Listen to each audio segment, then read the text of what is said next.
성우님은 제가 알기로는 부모님을 모시고 계시고 아이들이 있기 때문에 3대가 같이 사는 걸로 알고 있는데 이렇게 3대가 같이 사는 가정에서 느낄 수 있는 특징 같은 거를 좀 들을 수 있을까요?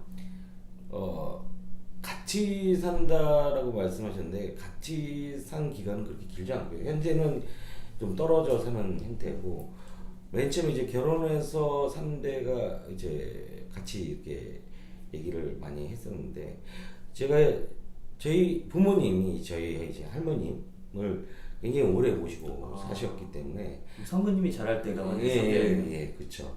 그래서 저희 할머님이 돌아가신 지가 얼마 안 되셨어요. 그래서 할머님이랑 아버님, 어머니, 아버지 그리고 저 이렇게 같이 살았고 거기에서 이제 결혼을 하면서 제가 분가를 한 상황이지만 그 분가를 할 때도 바로 옆집 정도로 분가를 해서 가깝게 한 3년 같이 살았고요.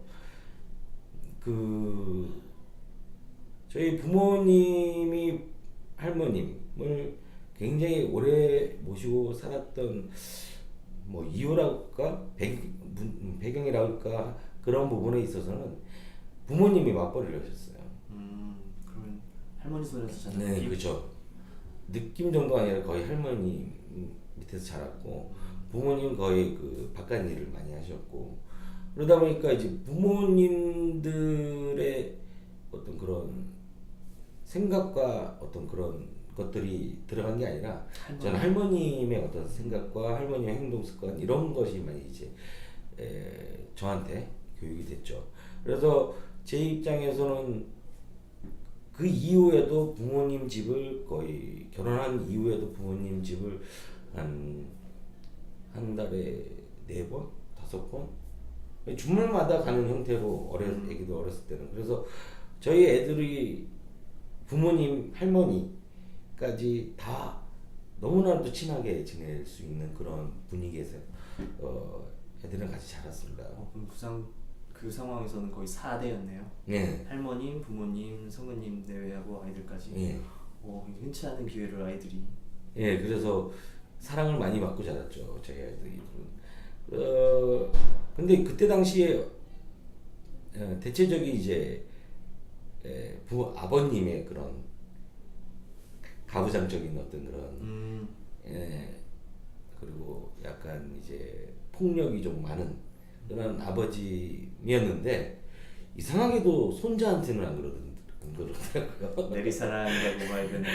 여기 점프사랑입니다. 점프사랑.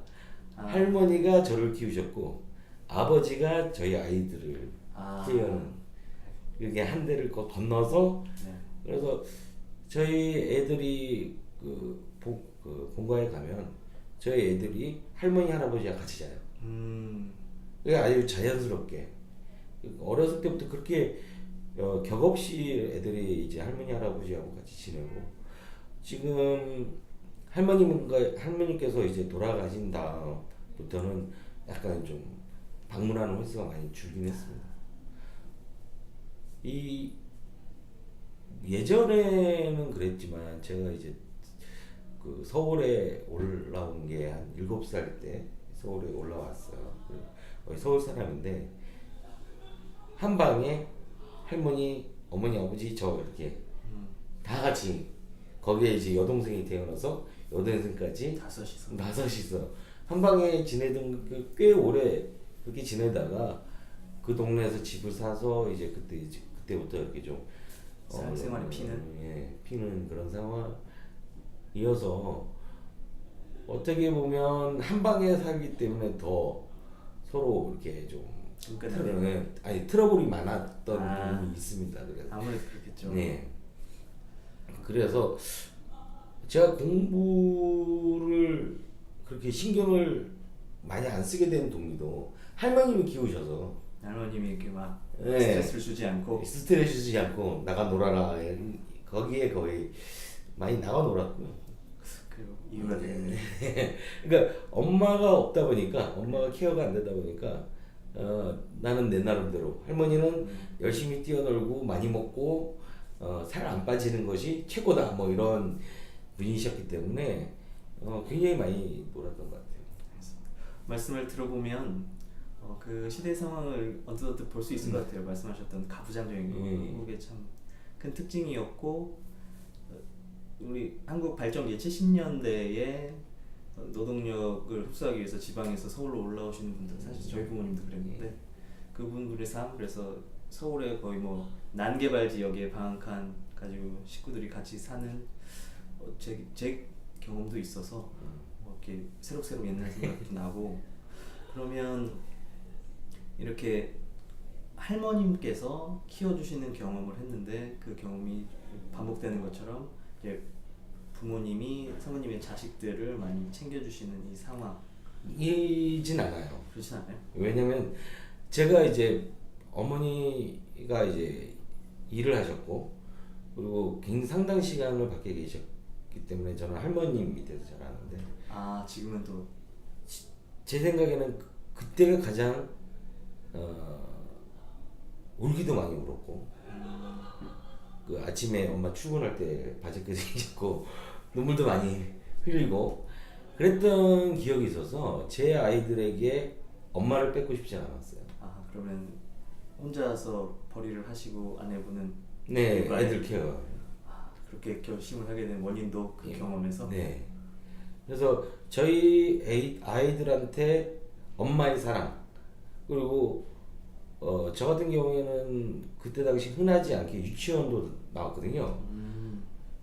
그러니까 무슨 얘기냐면 어머님하고 아버님이 맞벌이를 하니까 집안에 돈이 이렇게 들어오잖아요. 그러니까 네, 자식을 위해서 이제 더 투자를 하게 되는 거죠. 그러니까 유치원도 보내고 좀 더 좋은 걸 입혀주고 좀 더 이렇게 남들보다는 부유한 생활을 해주지만 시간을 같이 못 보낸다는 것도 그렇죠. 거기에서 좀 많이 느낀 게 있어서 자녀를 키울 때는 정반대 역할을 했고 저희 어머니 가부장적인 아버지의 주말이 없이 일하는 어머니이기 때문에 놀러를 못 가요. 그래 그렇게 예, 그 주말에도 거의 할머니하고 나하고 그래서 저는 와이프가 일을 안 하면서 그리고 회사가 그 외국계 회사다 보니까 주말에는 시간관념을 좀 철저해서 주말에 애들이랑 같이 놀고 이런 것들을 오히려 더 많이 선택을 했어요. 그거는 경험하신 것보다 훨씬 더 나은 상황을 아이들한테 주겠다는 예, 그렇죠. 결정과 열정이 느껴지는 것 같아요. 그러면 사실 아이들이 지금 나이가 어떻게 되죠? 올해 이제 고등학교 입학하는 큰애? 큰아들이 아들. 있고 중학교 3학년이 되는 둘째 있죠. 둘째는 딸인가요? 둘 다 아들. 둘 다 아들. 아 그러면 한참 사실 우리나라는 사교육 열풍이 장난이 아닌데 이런 사교육이라든가 아이들 진로에 대해서 어떤 생각을 가지고 있는지 좀 궁금하거든요. 맨 처음에 이제 저희 첫째를 낳고 저는 그런 생각을 했어요. 책을 읽어야 한다라는 것은 다들 이제 동의하는 편인데 그러면 애가 책을 어떻게 바라봐야 될까에 대해서 좀 다른 생각을 했습니다. 어떻게 생각하시죠? 책을 놀잇감으로 생각해야 된다. 공부가 아니고 예. 그래서 길 때부터 그냥 마루에 그 거실에 책이 그냥 널브러져 있었어요. 그걸 물어뜯든 찢든 뭐 갖다 던지든 그거에 대해서 전혀 원하지 않았어요. 가깝게 느낄 수 있도록. 예. 그냥 막 기어가다가 딱 앉아서 그냥 책장 이렇게 넘기고 책을 읽든 안 읽든 건 중요한 게 아니라 그렇게 해서 저희 아이가 책에 대해서 친숙해져서 아직까지도 책을 굉장히 많이 읽어요. 근데 똑같이 키운 둘째 아이는 전혀 다릅니다. 그러면 이게 방법의 문제가 아니라 뭐 다른 요인이 있다라고 봐야 되는 건가요? 저는 이거는 순수 제 개인적인 생각인데요. 첫째 아이는 우리 와이프가 결혼한과 동시에 일을 안 나가게 되고 집에 있으면서 그냥 할머님하고 얘기하고 그리고 집안일하고 그리고 시간 나면 뜨개질도 하고 그러면서 애를 가지고 안정적으로 애가 이제 출산을 하게 된 거죠. 그리고 한 저희 첫째와 둘째가 20개월 정도 차이가 나는데 20개월 동안 걔만 이렇게 케어를 하다가 얘가 이제 걷기 시작하거나 기기 시작하거나 걷기 시작을 하게 되면 신경이 엄청 쓰이잖아요. 신경이 아시니까. 쓰이죠. 근데 둘째는 임신한 상태에서 정신이 걔한테 가 있는 거죠. 태교의 차이라고 보시는 네, 거예요. 저는 그렇게 생각합니다. 그리고 두 번째 태어나자마자부터도 네. 둘째가 누워 있을 때 첫째가 막 위에 뛰어다녀요. 환경이 좀 다르네요. 네, 혼자 있을 때랑 완전히 예, 형이 있는 아이랑. 그죠. 뛰어다니고 그리고 엄마 목소리도 커져요. 첫째한테 얘기를 하는 거겠지만 그래서 들리긴 하니까. 이건 들리긴 하니까 그렇게 약간 불안정한 상태에서 애는 그 다른 1년을 캐릭터가- 보내는 거죠. 그렇죠. 그리고 기기 시작하면서부터는 이제 어떤 상황이 되냐? 형을 쫓아가야 된다. 같이 놀려면. 네, 같이 놀려면. 그리고 먹을 때는 경쟁을 해야 되는 그렇죠. 그런 전혀 다른 한 집이지만 네. 위치가 확실히 다르다. 그 형제들 뭐 형제 자매들이 있는 분들은 굉장히 뭐 개인적인 생각이라고 하시지만 예. 뭐 이해가 가는 부분인 것 같아요. 그래서 첫째하고 둘째는 그렇게 좀 같이 책임 흩어져 있어도 달랐다. 다른 상황이었고 그러다 보니까 둘째는 굉장히 지금도 그렇지만 천재적이에요. 창의성이. 예, 굉장히 형보다? 예, 형은 약간 FM이고 모범생 스타일이고. 둘째는 아니 창의적이어서 집안에 무슨 일이 어떤 엄마가 좀 다쳐서 이제 약을 발라야 된다든가 아니면 그 쓰레기를 버려야 된다든가 설거지를 해야 된다든가 집안일에 대해서 어떤 일이 생기든 우리 둘째를 먼저 찾아요. 뭐 해결에 도움이 되는. 네. 근데 첫째를 시키면 굉장히 불안해요. 많이 답답하고. 예. 이렇게 애들은 자기가 자라온 환경에 따라서 그리고 자기의 생각에 따라서 완전히 다른 아이로 부모는 똑같지만 그렇죠. 큰다라고 저는 요즘 많이 느끼고 있어요. 그럼 아이들이 이제 고등학생, 중학생이 됐는데 네. 아이들이 뭐 자기 진로에 대한 얘기를 엄마, 아빠하고 같이 하나요? 저희 첫째 같은 경우에는 아까도 말씀드렸듯이 모범생이다 보니까 자기의 진로를 이미 정했어요. 어떤 걸로? 판사로 정해서 지금까지도 뭐 학업에 그렇게 뒤처지지 않고 고등학교도 뭐 김포에서는 그래도 알아주는 학교를 입학을 하고 그렇게 자기가 공부해야 될 것에 대해서 찾아서 공부를 하고 있어요.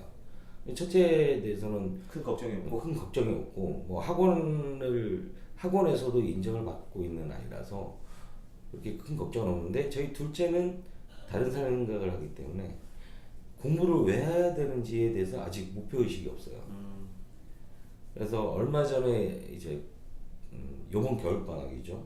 겨울 방학을 시작하면서 이제 고등학교 가는데 1년이 남았다.